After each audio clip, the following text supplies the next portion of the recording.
Antes de começarmos a nossa catequese, uma palavra sobre Maria Madalena.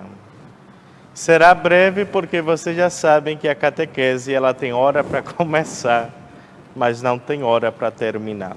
Só para vocês terem uma ideia, eu separei durante esses dias, desde que comecei a preparar essa catequese até o dia de hoje, quase 50 citações bíblicas ou perícopas para o estudo de hoje. Infelizmente, o tempo é algo que nós não podemos dimensionar e o tempo pode nos trair. Então, vamos ler, não que as outras não sejam importantes, mas iremos buscar aquelas com mais relevância, mas de igual forma iremos pronunciar aquelas que de fato iremos meditar, sem deixar claro de dizer, olha, busquem essa e essa, para assim vocês também em casa poderem voltar a ler e estudar, porque essas catequeses é uma forma de estudar para depois darmos razão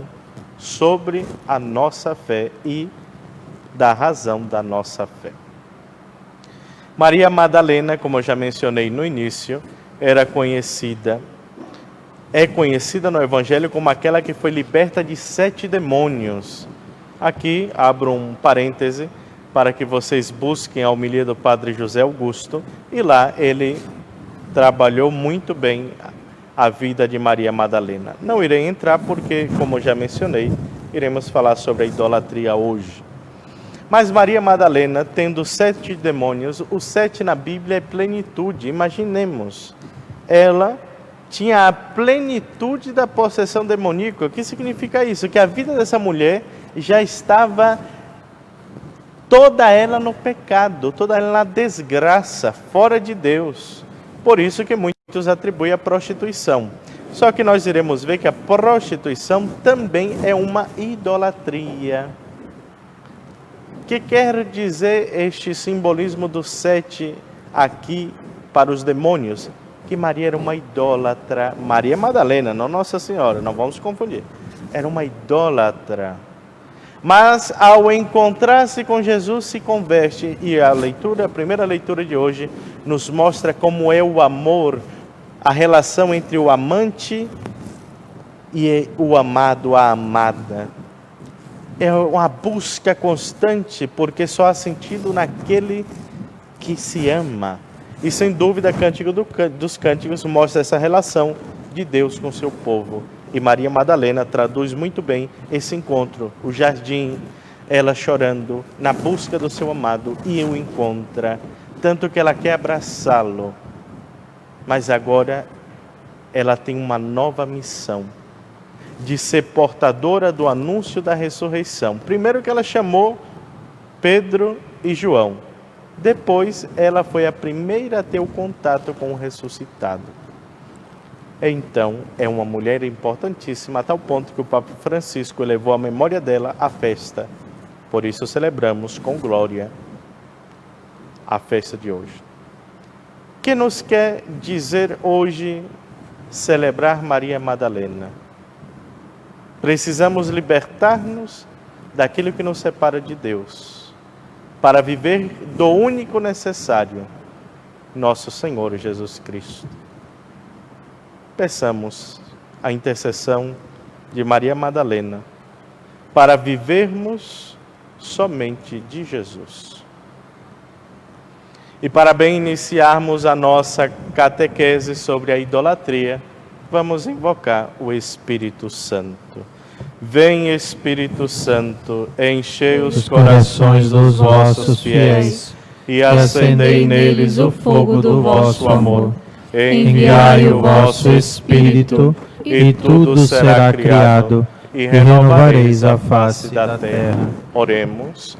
Ó Deus, que instruíste os corações dos vossos fiéis com a luz do Espírito Santo, fazei que apreciemos retamente todas as coisas, segundo o mesmo Espírito, e gozemos sempre da sua consolação.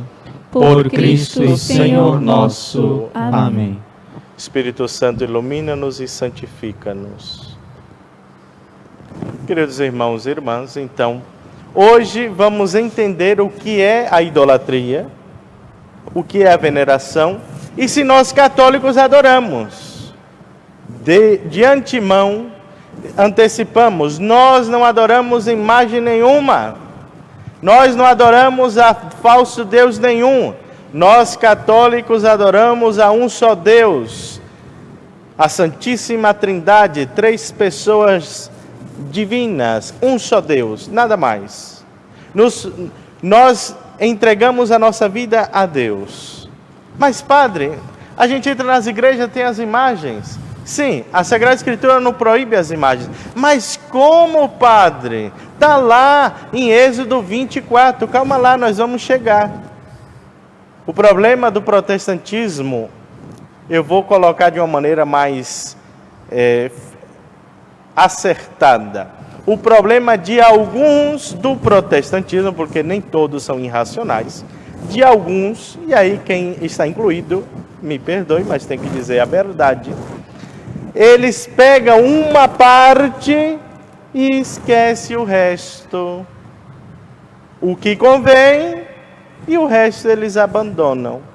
Por exemplo, a Sagrada Escritura, ela pode servir para dizer coisas absurdas, se você tirar do contexto, como afirma a hermenêutica, que é a ciência da interpretação.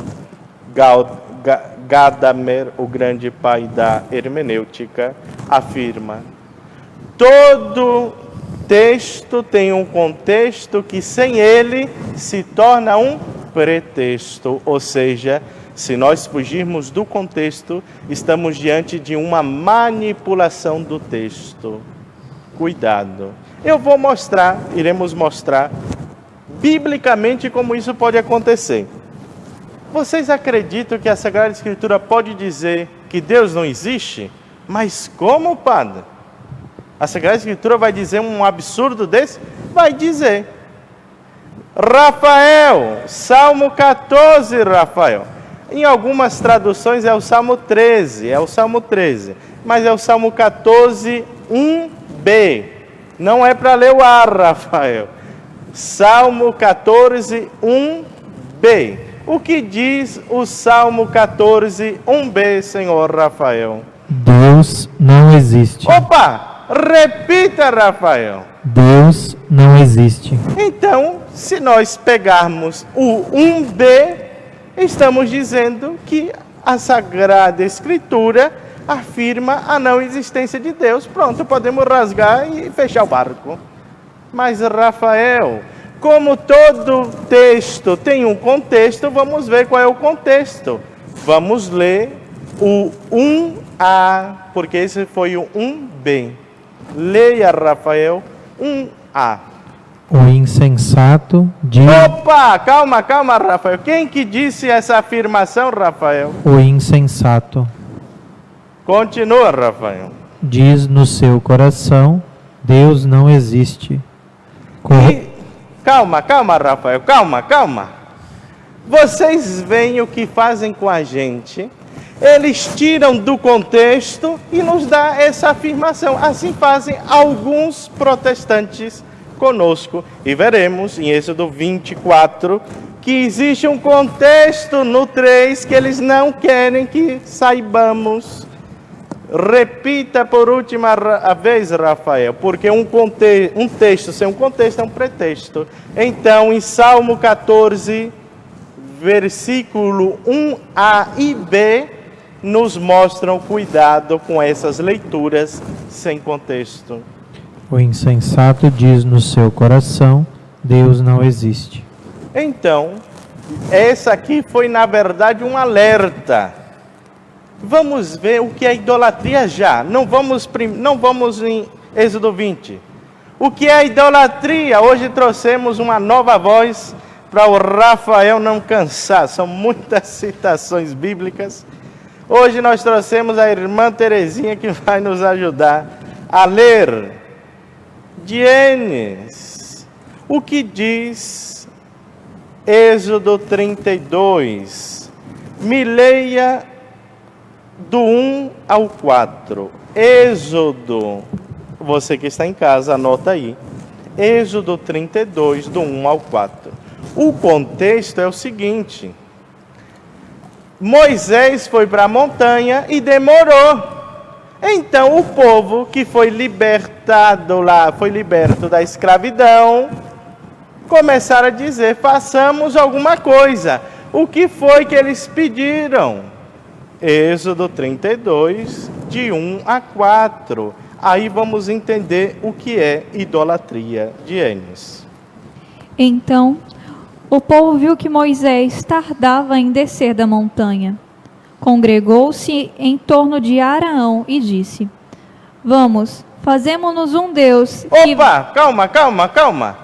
Olhe bem o que é a idolatria. Façamos o que, Dienes? Repita,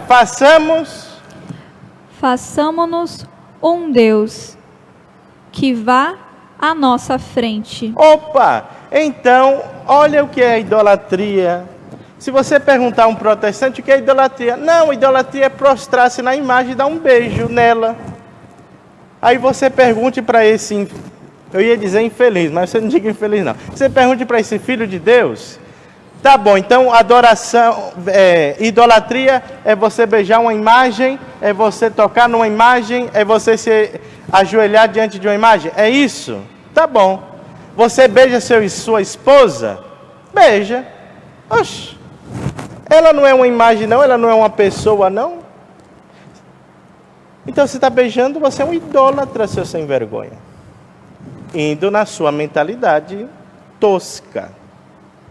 Mas o que diz em 32, de 1 a 4, façamo-nos um Deus. Continua, Dienes.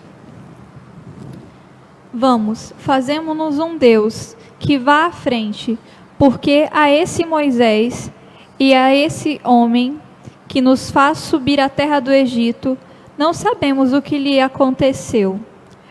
Araão respondeu-lhe: Tirai os brincos de ouro das orelhas de vossas mulheres, de vossos filhos e filhas, e trazei-mos.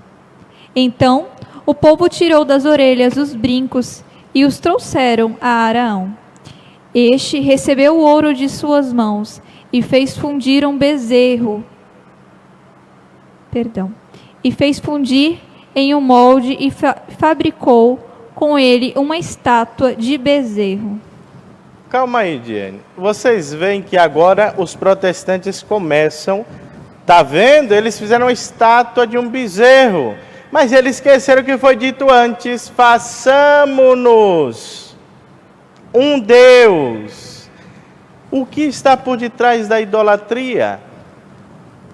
Fazer-se um Deus significa convencer-se de que aquilo é Deus.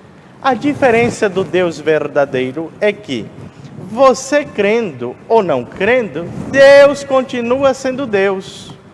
Agora, em relação aos ídolos, aos falsos deuses, é que se você crê, ele é Deus. Se você não crê, ele não é Deus. Exemplo, todos nós conhecemos o hinduísmo e sabemos que eles têm muitos deuses. Inclusive, aos que não sabem, o rato lá é um deus. O rato é Deus para você agora? Não é. Ou seja, você não está convencido que o rato é um Deus. Eu não estou, se você está, me perdoe. A vaca para nós é um animal que você toma o leite e depois ainda mata e ainda come a carne. Para eles é um Deus. Ou seja, estão convencidos, nós não, porque nós só adoramos um só Deus. Então o problema não está na imagem e veremos. Calma lá, tenham paciência que veremos. Dienes, tá bom. Vamos ler agora. Êxodo 20, senhor Rafael. Êxodo 20. Nós vamos ler o versículo que assusta os católicos. Tem muitos católicos que vergonhosamente, Êxodo 20, versículo 4, eles vergonhosamente, ao ler essa passagem, dizem: meu Deus, a Igreja Católica nos enganou. Você é um bobo porque não estuda. Esse é o problema. Não é a igreja que te enganou, é que você não lê o contexto. Mas vamos ver. Essa aqui é a passagem que os protestantes fregam na nossa cara. Está vendo? Vocês são idólatras, porque aqui diz, não façamos... O que é que diz Êxodo 20, versículo 4, Rafael? Não farás para ti qualquer ídolo ou figura do que existe em cima nos céus. Calma aí, Rafael. Volta a repetir. Aqui aparecem duas coisas. Não fará ídolos e imagens. Vixe! Agora a Sagrada Escritura está proibindo ter imagens. Então nos enganaram. É assim que eles começam o discurso. E o católico que não lê, está vendo como ele sabe de Bíblia? Eu estava enganado. Volta a repetir Êxodo 4, Rafael. Capítulo 20, versículo 4. Não farás para ti ídolo ou figura do que existe em cima nos céus, ou embaixo na terra, ou nas águas debaixo da terra. Nem em cima e nem embaixo. Quem está lá em cima? A gente crê que está lá a Santíssima Trindade, Deus Pai, Deus Filho e Deus Espírito Santo. Nós cremos que Nossa Senhora está lá. Nós cremos que os anjos estão lá. Nós cremos que os santos estão lá. Então, se é assim, não pode fazer nem imagem de anjo. Só que, na Sagrada Escritura, nós veremos que o próprio Deus mandou fazer. Mas calma lá. Vamos primeiro solucionar o problema de Êxodo 24. Recorda que nós começamos com o Salmo 14, 1b? Um texto sem contexto é um pretexto. De que a Sagrada Escritura está falando, seu Rafael? Vamos ler o versículo 3, Êxodo 20, de 3 a 6, Rafael. Aí a gente entende o antes e o depois. Não terás outro Deus... O que, Rafael? Não terás o quê? Outros deuses. Opa, então a gente já vê que no 20, capítulo 20, versículo 3, o contexto aqui são dos ídolos. Outros deuses. Recorda que ter ídolo é você convencer-se de que aquilo é Deus. E nós veremos no Novo Testamento que tem outras idolatrias, viu? Outras idolatrias, mas calma, que nós vamos chegar lá. Rafael, repita e segue. Não farás para ti qualquer ídolo ou figura do que existe em cima nos céus, embaixo na terra, ou nas águas debaixo da terra. Para aí, Rafael, antes de você voltar lá antes de você seguir para o 5. Não podemos fazer, segundo o 4, sem o contexto do 3, nem imagem de querubins, nem nada. Engraçado, eu vejo muitos protestantes com Facebook, WhatsApp, Twitter, YouTube, todas essas coisas que tem imagem. Peraí, se é para ser radical, não é para ter nenhuma dessas fotos, viu? Porque foto é imagem, nem do céu nem da terra. E eu vou chegar em uma imagem que eles gostam. Mas essa imagem eu vou deixar para o final. Calma. Tem uma coisa que os espanhóis chamam de guita, que essa imagem eles gostam. Continua, Rafael. Não te prostrará diante deles. Deles quem? Recordem que estamos falando dos ídolos. Não leia o 4 sem entender o 3. Aqui nós já estamos no 5. Não se prostre diante de quem? Dos ídolos. Continua daí, Rafael. Nem os servirás, pois eu sou o Senhor teu Deus, um Deus zeloso, que visto a iniquidade dos pais nos filhos, até a 3ª e 4ª geração dos que me odeiam. Eu sou um Deus zeloso. Olhe só, não pode ter outros deuses.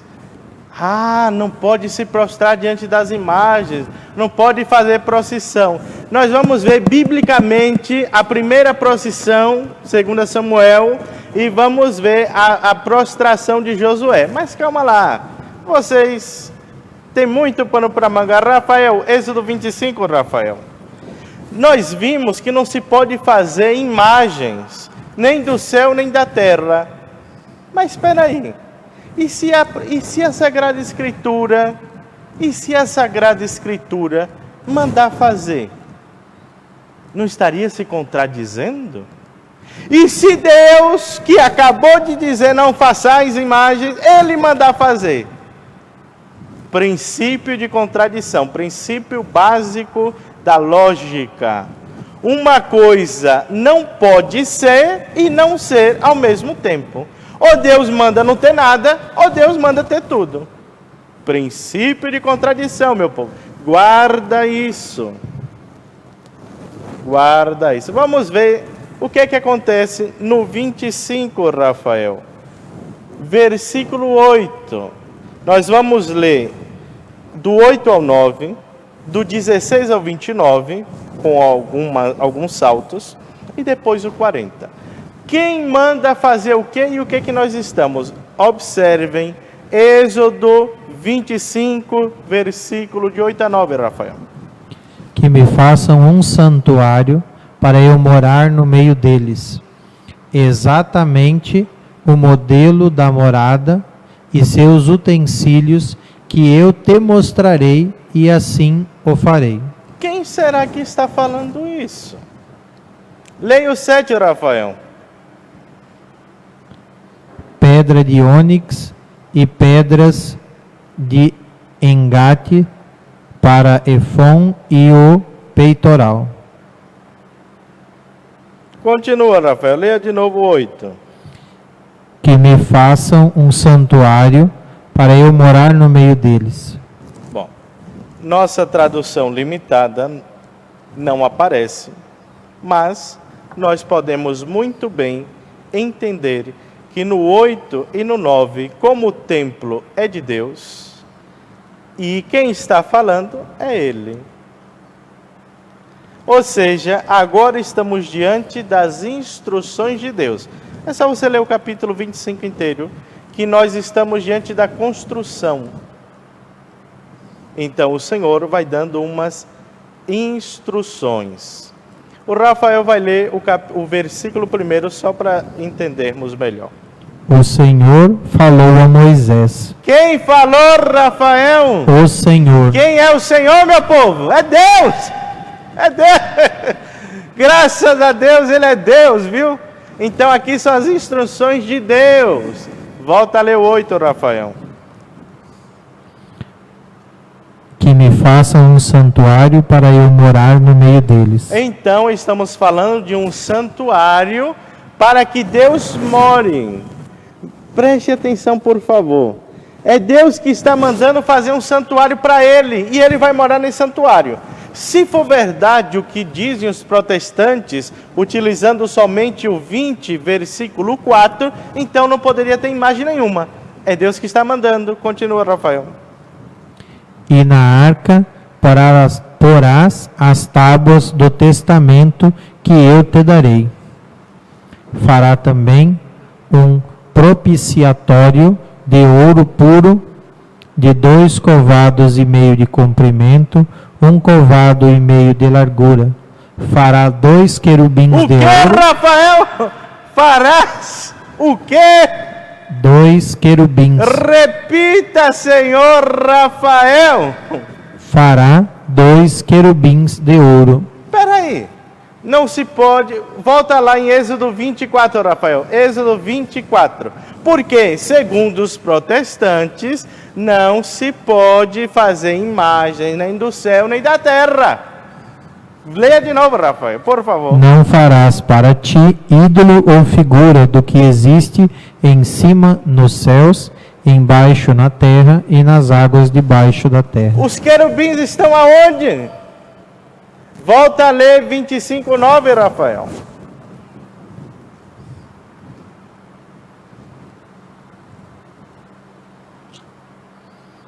exatamente conforme o modelo da morada e seus utensílios que te farei, que mostrarei, e assim o farei. O Senhor mandou no 8 construir imagens de querubins. E Moisés responde: sim, o farei. Princípio de contradição, meu povo. Uma coisa não pode ser e não ser ao mesmo tempo. Ou pode ou não pode.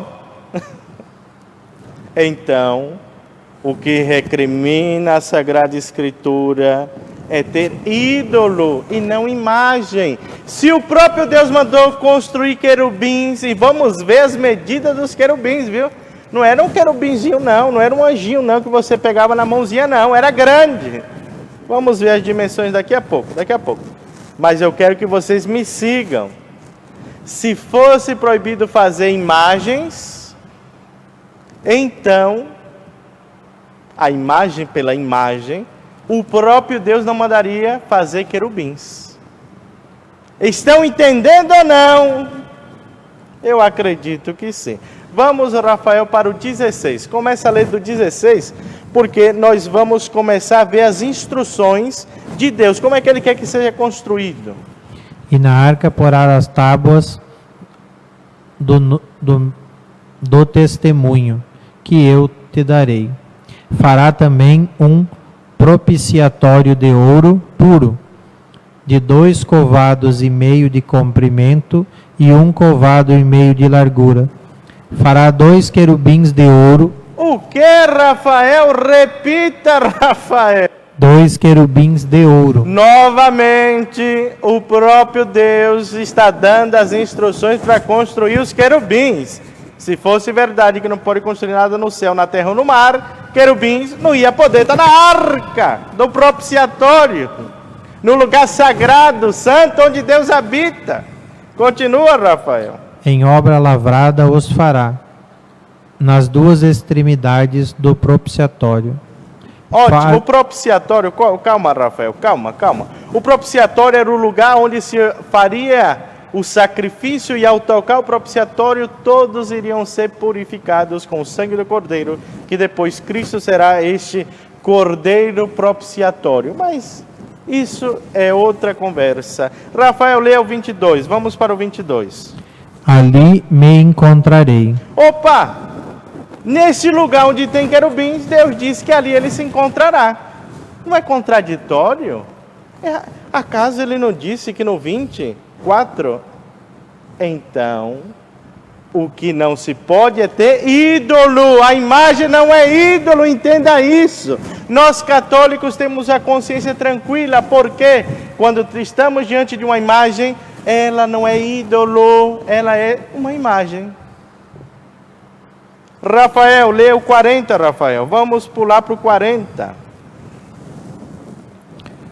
Cuida-te, fazê-lo conforme o modelo que te foi mostrado no monte. Opa!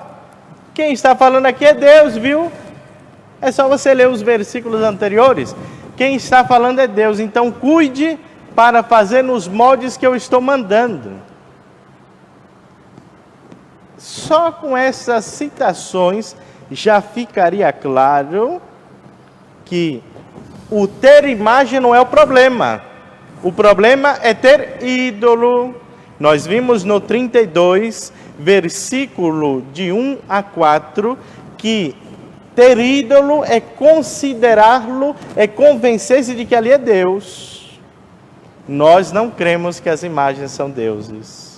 Rafael, vamos para 1 de Reis, capítulo 6, versículo 17 ao 18, depois 23 ao 29 e 31 ao 35.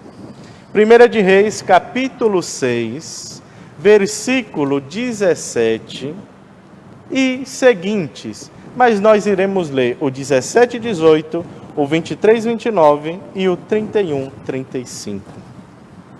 1 de Reis, versículo 17 ao 18. Rafael, por favor, o que é que está acontecendo aí? Estamos diante da construção do templo, aos que não vão entender o contexto. Na frente havia a sala maior, que media 40 covados. O revestimento de cedro no interior do templo estava entalhado de frutos e flores. Era tudo cedro, não se via pedra nenhuma. Vocês viram o que aconteceu aqui sutilmente? Esculturas de flores. Espera aí, não pode ter imagem de nada, nem do céu, nem da terra, nem do mar. A flor, acaso não é um vegetal? Pode acaso ter uma escultura de uma flor? Rafael, 23, leia o 23. O que é que tem ainda mais aí dentro? Na câmara sagrada, Salomão instalou 2 querubins. O que, Rafael, na câmara sagrada, no lugar... Os que não sabem é assim, ó. Aqui estava a arca, o lugar mais sagrado, o propiciatório. Aqui só entrava o sumo sacerdote uma vez por ano para oferecer o sacrifício. No lugar mais sagrado, o que é que tinha, Rafael? Leia de novo o 23, Rafael. 2 querubins. 2 querubins. Vocês lembram do querubim? Vocês lembram? Eu sei que sim. Rafael, leia, por favor, o 29. Mandou também esculpir em todas as paredes ao redor do templo, por dentro e por fora, entalhes de querubins, palmeiras e flores abertas. Vocês lembram que no 24 não se pode construir, nem talhar, nem ter imagem de nada do céu, da terra ou do mar. Repita, por favor, senhor Rafael, o 29. Porque aí tem coisa da terra, aí tem coisa do céu. Não poderia, segundo a lógica protestante. Mandou também esculpir em todas as paredes ao redor do templo, por dentro e por fora, entalhes de querubins, palmeiras e flores abertas. Então, meus irmãos, vamos ler o 31, Rafael. Nós fizemos esta seleção para vocês verem que o problema não está na imagem. E tem muitas citações que estão lá. Imagina, no lugar sagrado, no templo, no lugar onde Deus habita, tem tudo isso. Então o problema não é a imagem.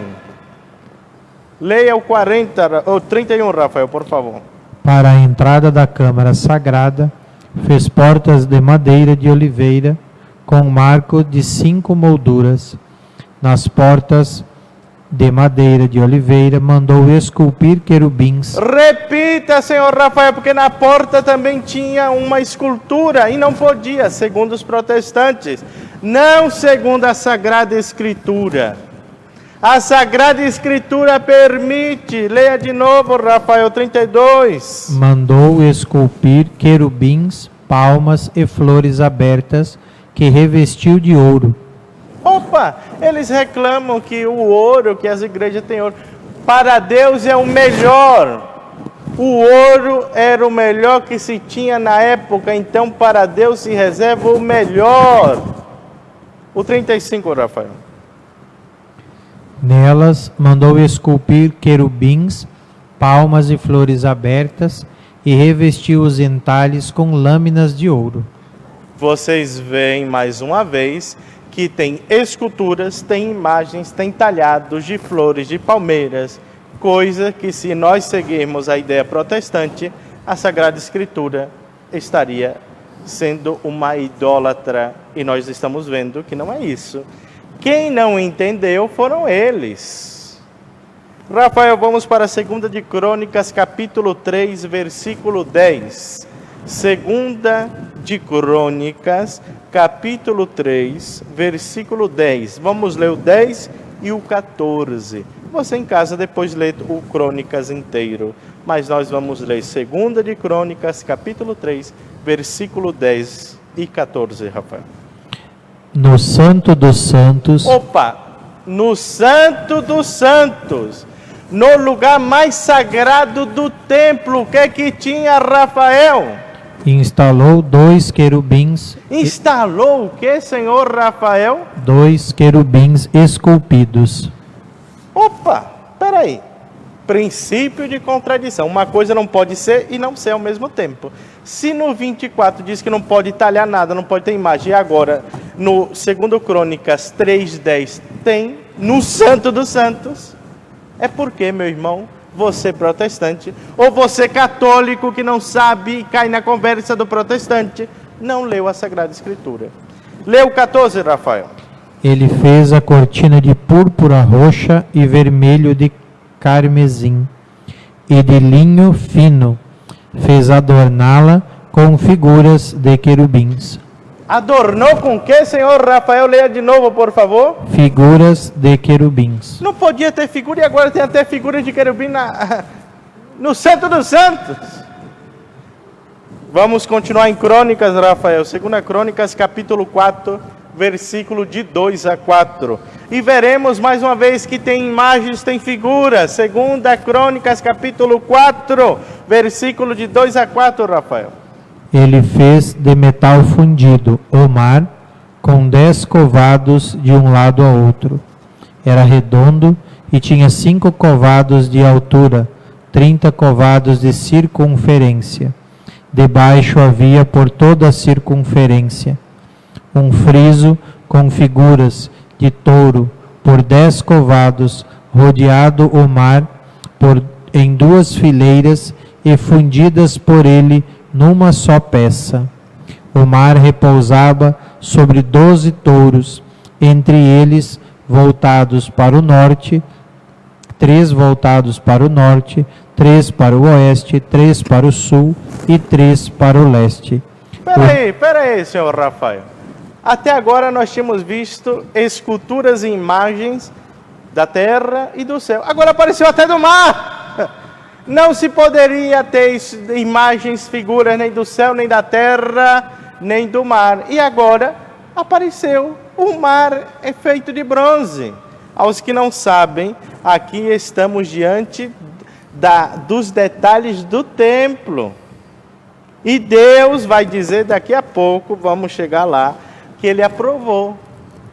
Então, volto a dizer a você, católico, que não estuda a Bíblia, ou a você, protestante, que vai nos ver amanhã ou depois. O problema não está na imagem, está naquilo que você está pondo nela. Se ela é um ídolo ou se ela é uma simples imagem. O que é uma imagem? É algo que nos reporta outra realidade. É um trampolim que nos leva para outro lado. Chegaremos lá, calma. Leia de novo, senhor Rafael.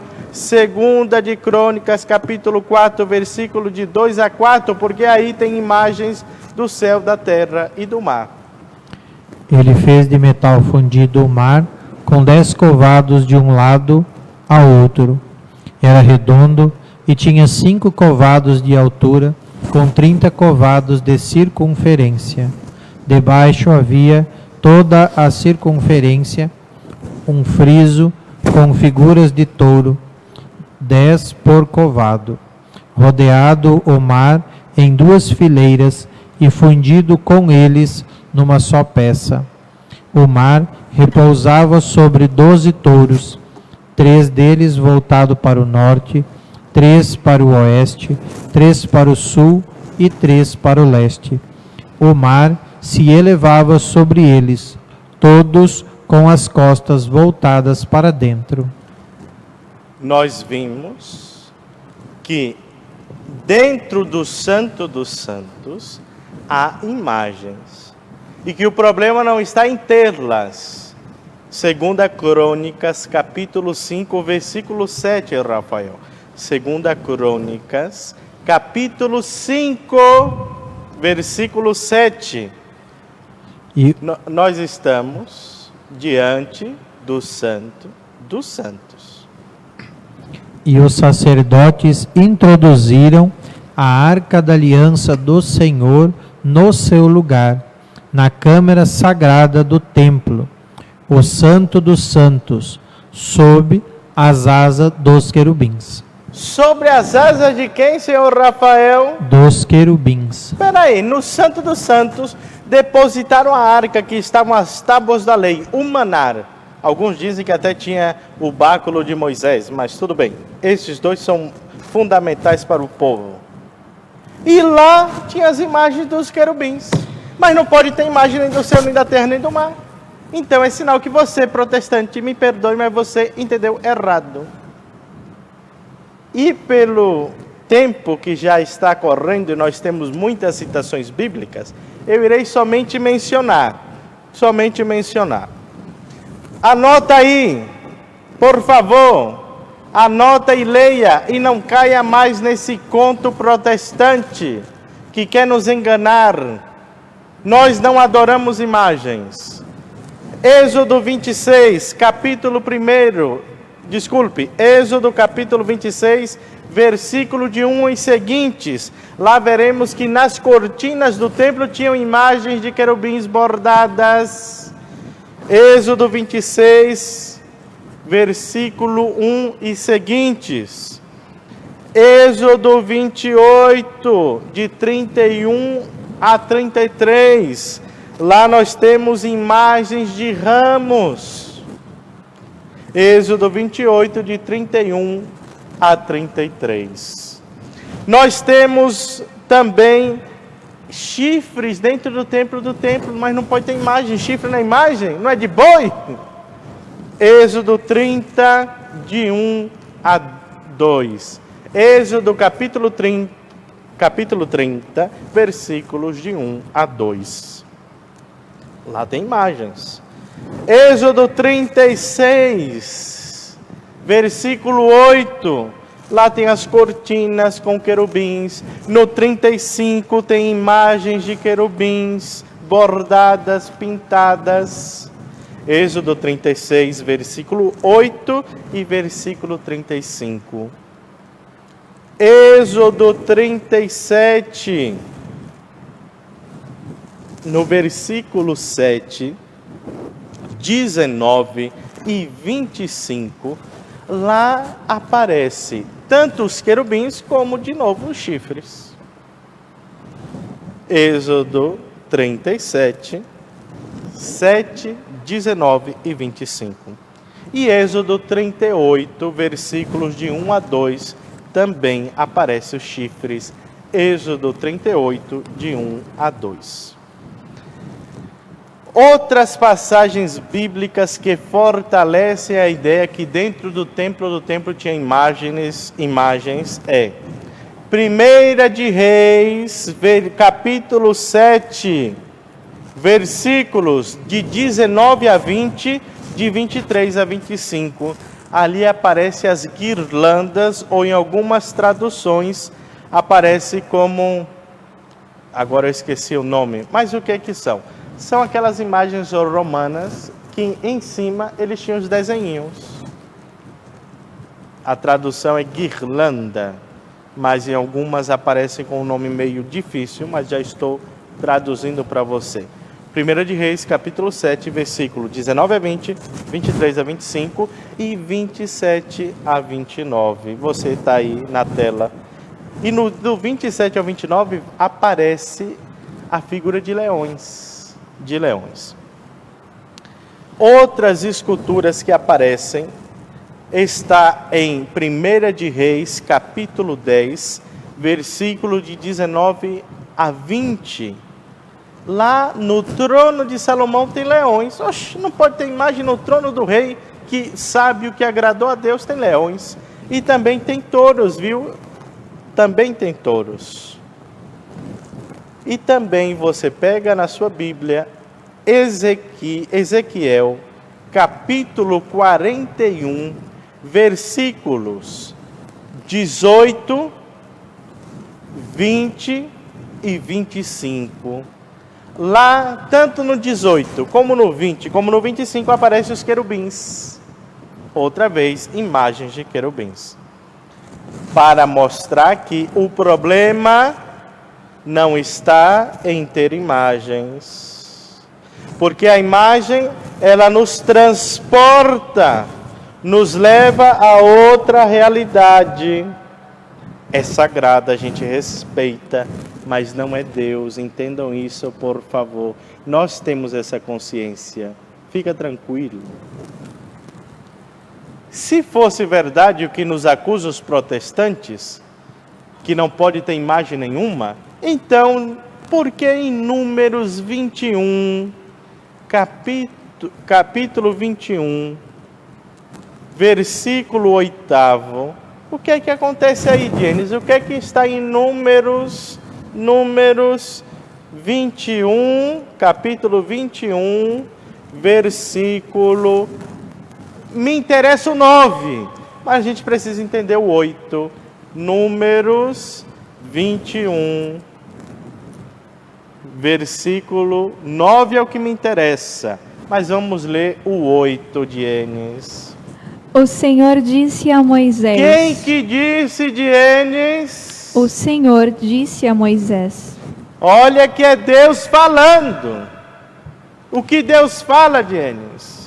Faze uma serpente ardente. O que de Enes faz o quê? Uma serpente ardente. O próprio Deus está mandando fazer o que de Enes? Repita! Uma serpente. Espera aí. Ou eu estou ficando louco, ou a Sagrada Escritura está dizendo que Deus mandou fazer uma serpente. Sabedoria de Enes 16, versículo 5.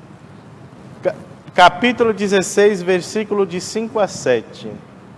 Sabedoria, capítulo 16. Sabedoria, capítulo 16, de 5 a 7. Nós veremos que não é pela imagem que há a cura.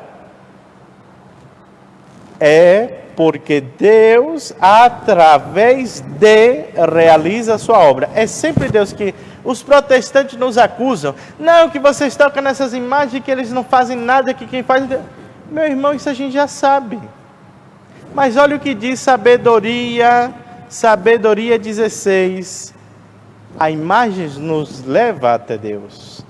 Sabedoria 16, de 5 a 7. Com efeito, quando veio contra este o furor cruel das feras, e começaram a correr pelas mordidas de cobras venenosas, e tua ira não perdurou para sempre. Foram atribulados por pouco tempo, para a advertência. Logo recebeu um sinal de salvação, para se lembrarem do mandamento de tua lei. Receber o que, Dienes? Receber o que, meu povo? Um sinal. A imagem é um sinal. Sinal de que, Dienes? Um sinal de salvação. Por favor, aí tá bom. Depois você em casa leia a Sabedoria 16, de 5 a 7. Agora nós vamos para o Novo Testamento entender que sinal é esse. João, capítulo 3, versículo 14. João, capítulo 3. Versículo 14 ao 16. Lá aparece que sinal é esse. Como Moisés levantou a serpente no deserto, assim também é necessário que o Filho do Homem seja elevado, a fim de que todo aquele que nele crer tenha a vida eterna. É necessário ter uma cruz na igreja. Bom, essa aqui não tem, mas ali tem o crucifixo ali.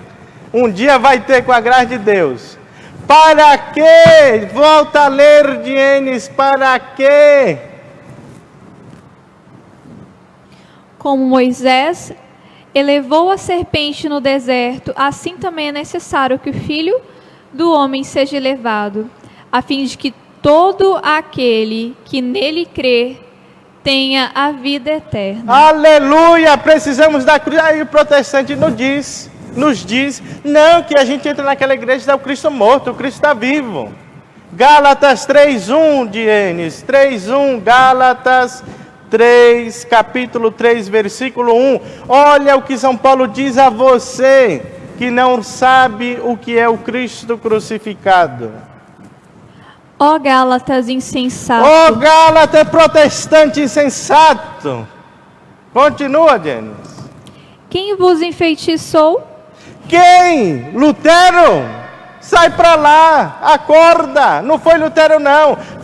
Foi esses protestantes atuais ali do século 17 e 18. Lutero, ele cria como a igreja. Claro que no crucifixo ele tirou o crucificado, mas na Virgem Maria ele respeitava. Vai estudar a sua fé. Continua, Dianis. E Jesus Cristo crucificado não tinha descrito diante de vossos olhos? Jesus Cristo crucificado, essa é a nossa fé. Ele foi crucificado, morreu por cada um de nós, e é por isso que nós temos a cruz, para recordar os sacrifícios que nos salva, que olhando para Ele recordemos que daquele sacrifício pendeu a salvação do mundo, mas nós não ficamos na morte, cremos na ressurreição e louvamos a Deus por isso. Então, aonde está o problema, senhor Rafael? Aonde está o problema da morte, da idolatria? Nós vamos entender lendo 2 de Reis, capítulo 18, versículo 4. Em 2 de Reis, capítulo 18, versículo 4, vamos entender quando a imagem passa a ser ídolo.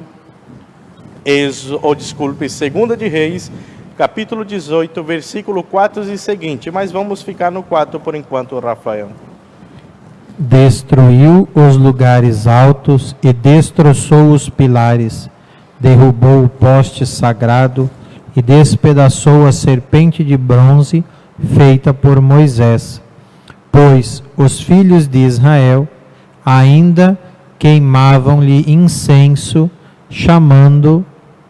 chamava-se Noesta. Por que então Ezequias, o rei da vez aí, mandou destruir a cruz que ora era para salvação e curação do povo? Porque eles estavam rezando como se fosse a deusa. Qual é o nome da deusa, Rafael? Noesta. Então, como eles começaram a se convencer que aquela imagem não era mais uma que nos transportava à salvação de Deus, então tem que ser destruída. Recordemos que em Sabedoria 16:5-7 falava que não era a imagem em si que curava, mas ela nos levava a Deus. Era o sinal. Mas esse sinal, quando se transformou em ídolo, aí foi destruído. Então, o que a Sagrada Escritura condena é o ídolo, não a imagem. E tem mais citações. Só que o padre já falou demais. O tempo voou. Rafael, Ezequiel 43, Rafael. Nós vimos que as várias citações bíblicas comprovam que no templo tinha imagem, nas cortinas, nas paredes. Em várias passagens escutamos que o problema não é a imagem, é a serpente. O problema está quando se transforma em ídolo. Agora, o que Deus falou vendo os ídolos no templo? O que falou Deus, Ezequiel 43, de 6-7. Ouvi alguém falando para mim de dentro do templo, enquanto o homem estava de pé ao meu lado, ele me disse: Filho do homem, este é o lugar do meu trono, o lugar em que ponho a planta dos meus pés, onde habitarei no meio dos israelitas para sempre. Opa, esse é o lugar do meu trono, onde habitarei para sempre. O lugar onde tem imagem. Então, volto a afirmar, o problema não é a imagem. Rafael, 1 de Reis, capítulo 9, de 1-3. 1 de Reis, capítulo 9, de 1-3. E com essa citação, nós vamos concluir essa parte das imagens, mas tem mais coisa. Você tenha paciência com o padre, por favor. 9, de 1 a 3, Rafael. Depois que Salomão concluíra a construção da casa do Senhor e Opa, calma aí, Rafael. Recorda que na casa do Senhor tinha as imagens e tudo. Recorda isso, meu povo. E continue, Rafael, porque aí vamos ver se agradou a Deus ou não. bem como todos os projetos que desejava realizar, o Senhor apareceu-lhe uma segunda vez, do mesmo modo como havia aparecido em Gabaon. E o Senhor lhe disse: ouvi tua oração e súplica que apresentaste diante de mim. Santifiquei esta casa que construístes. Fez o que, Rafael? Deus santificou o lugar onde tem imagem? Não acredito. Leia de novo, Rafael. Santifiquei esta casa que construístes, para eu pôr nela o meu nome para sempre. Com essa, meus irmãos, chupe esse chocolate protestante. É o próprio Deus que está falando. 1 de Reis 9, de 1 a 3, no templo onde está cheio de imagem. Durma com essa. Não vamos ler essa, Rafael, não vamos ler essa, mas já vai preparando Josué 3, 14 a 16. Vem aqui você, busca na tua Bíblia, anota e depois você busca. 1 de Reis, capítulo 8, versículos de 8 a 11. E lá você vai ver que a glória de Deus também residiu no templo. 1 de Reis, capítulo 8, versículo de 8 a 11. 8 a 9, 10 a 11 seria a nossa leitura. E também em Hebreus 9, capítulo 5, lá vai falar que esse lugar, o templo, é lugar de oferecer dons e sacrifícios. Claro que depois vai falar do novo sacrifício, esse era imperfeito, mas o que nós queremos ver é que a Sagrada Escritura comprova que lá tinha imagens e era oferecido. E a Sagrada Escritura não fala nada disso. Eu disse que é possível se prostrar diante da imagem. Vocês viram que na arca, em cima tinha 2 querubins. Josué, capítulo 3, versículo de 14 a 16, o que é que diz, Rafael? Quando o povo levantou o acampamento para atravessar o Jordão, os sacerdotes que carregavam a arca iam à frente do povo. Chegaram assim ao rio Jordão, e os pés dos sacerdotes tocaram a água da margem. Pois durante todo o tempo da colheita, o Jordão transborda e inunda suas margens. Neste momento, as águas que vinham de cima pararam, formando um dique extenso, até Adã, na região de Sartã, e as águas que desciam para o mar, de Arabe, o mar salgado, secaram completamente. Então o povo atravessou de fronte de Jericó. Os sacerdotes que levavam a arca do Senhor firmaram os pés no meio do Jordão em terra seca, e ali permaneceram até que todo o Israel acabasse de atravessar o Jordão. Problema de tradução. Gênesis, busca aí no teu Josué 3, 14 e 16. Ali colocaram firmaram, mas é prostraram-se. Se você pega o hebreu original, vai estar lá que eles se prostraram diante da arca. E ao se prostrar diante da arca, estamos dizendo que eles não se prostraram diante da imagem, mas porque elas levavam até Deus. Você lê na sua tradução, mas sabendo o que diz Josué 3, de 14 a 16. Enquanto a Janice vai buscando, o Rafael vai buscar também 2 de Samuel, capítulo 6, versículo de 1 a 5. 2 de Samuel, capítulo 6. É a primeira procissão que se tem notícia. Segunda de Samuel, capítulo 6, de 1 a 5, Rafael. Davi reuniu novamente todos os guerreiros da elite de Israel, 30.000. E ele e todo o povo que estava com ele puseram-se a caminho de Baala de Judá, para fazer subir de lá a arca de Deus, sobre a qual é invocado o nome do Senhor dos Exércitos, que está sentado sobre ela entre os querubins. Transportaram a arca de Deus sobre um carro novo, tirando-a da casa de Abinadab, da colina, Oza e Aio, filhos de Abinadab, conduziram o carro novo. Oza andava ao lado da arca e Aio andava à frente dela. Davi e toda a casa de Israel dançavam diante do Senhor com pleno entusiasmo, ao som de cantos e cítaras, harpas, pandeiros, cítros e símbolos. Aí está a nossa procissão, com pandeiros, lá na arca estava os querubins, meus irmãos. Então a primeira procissão estava as imagens. Não confundamos, por favor.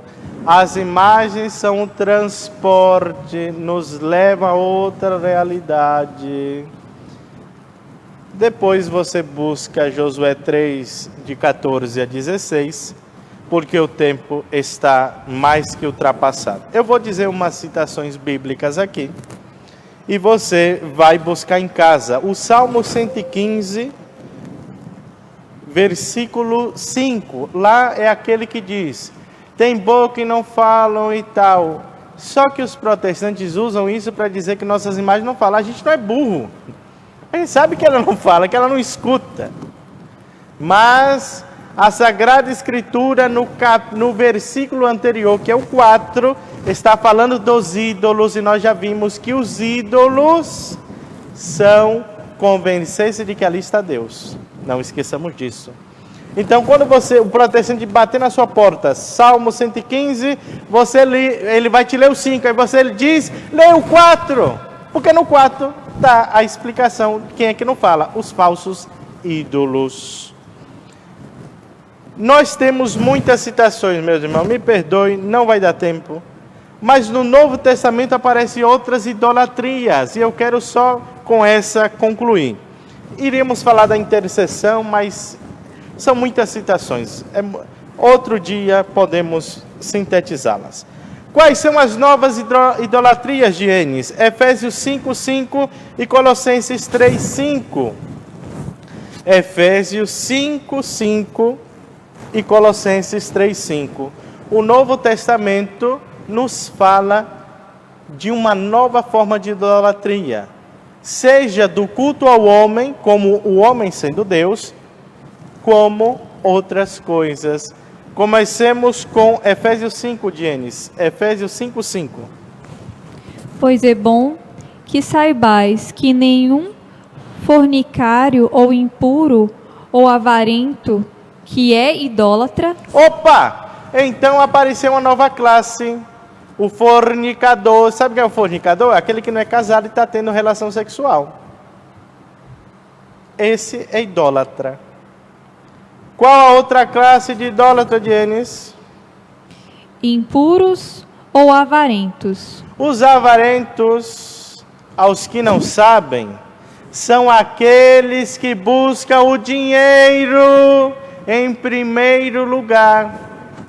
Quando o seu pastor ou quando o seu amigo protestante bater na sua porta, esse era o exemplo que eu queria usar no início, você diz bem assim, olha só, meu irmão, realmente somos idólatras, você é puro, passa o seu dinheiro que eu vou ficar nessa idolatria, porque aí tem imagem, você não pode ter dinheiro, na imagem tem, que cara tem ali? Não é uma imagem? Engraçado, os protestantes de um modo geral, o dízimo às vezes ocupa o lugar de Deus, cuidado você, viu? que quer comprar. Isso é avareza, é a nova idolatria. Colossenses 3:5, Dienes.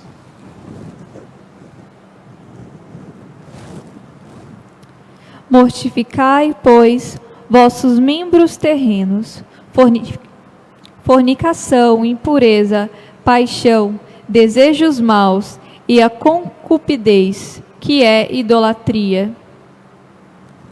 Mais uma vez, as novas idolatrias. Esses jovens aí, que vivem tendo esses namoridos, cuidado, isso é idolatria. Mas estamos falando de uma idolatria que muitos protestantes gostam, a do dinheiro. Se é verdade que Êxodo 20, versículo 4, exclui a toda imagem, você não pode pegar em dinheiro, você não pode ter dinheiro. Então manda pra gente. Não quero o seu dinheiro não, graças a Deus, a graça de Deus nos sustenta. Mas só para você ver o absurdo que é entender um texto sem contexto. Teríamos mais citações bíblicas. Quando Jesus entra no templo, isso está em Mateus, capítulo 21, versículo 12.